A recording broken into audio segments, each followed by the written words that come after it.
That's right, I said it. Ramadan, one of Islam's 5 pillars, is almost entirely pagan, and it's not even fasting. I'm not just saying it, I can also prove it. Ramadan is the 9th month of the lunar calendar. Now most believe during Ramadan you only abstain from food and drink, which is what the average person would consider a fast, but in all reality you also abstain from sexual relations, smoking, and lying and gossiping. Those are already sins, so I can't see why that needs to be specified. I wonder if that includes lying for taqiyya, but that's a topic for another time. One key difference about Ramadan's fast as compared to, let's say, a Christian fast, is it isn't all day. It's from sunup to sundown. They start their days before the sunrise, feasting on food and drink before they go about their day of fasting.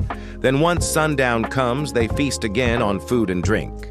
They also claim to pray more and read the Quran more, but we all know that's not true, so let's get to the juicy part.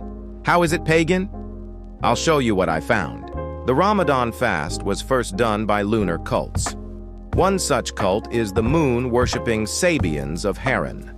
These Haranians essentially worshipped sin, no, not the Christian concept. It's the name of an ancient god of the moon, though I'm sure they worshipped the concept as well.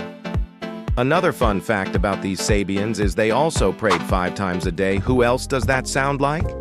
I should also add they venerate and face the Kaaba in prayer as well.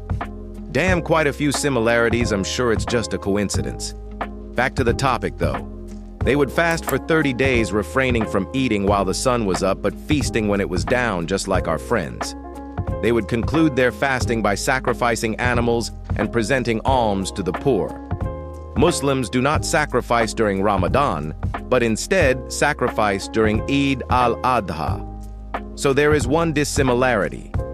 Now keep in mind, Islam claims to be the final revelation of the Abrahamic faiths and to be the worship of the one true God.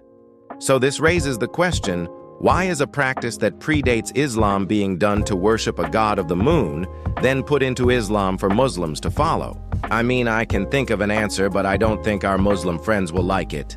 Muhammad is a false prophet. This is one of the reasons he was called the ear. He would hear things from people since he was a traveling caravaner, and he would incorporate it into his religion without any critical thinking or research, cause for one, he couldn't read, and for 2, probably wasn't all that bright. Now I'm going to tell you all about why Ramadan, the month Muslims say they have such a tough time because it's a whole month of fasting. Isn't actually fasting at all. You don't want to miss this. Webster's Dictionary definition of fasting. 1. To abstain from food. 2. To eat sparingly or abstain from some foods. Now, just from that definition alone, you might be thinking I'm a freaking liar, really. But wait! There's more! If Muslims were truly abstaining from food, why is it that Saudi Arabia, the creme de la creme of Muslim countries, has a rise in major health issues during the month of Ramadan? How very strange. Now let me show you the proof. During the 3 years, ED visits increased during Ramadan by 83.0%, 74.8%, and 40.3%, respectively, when compared to non-Hajj, non-Ramadan months.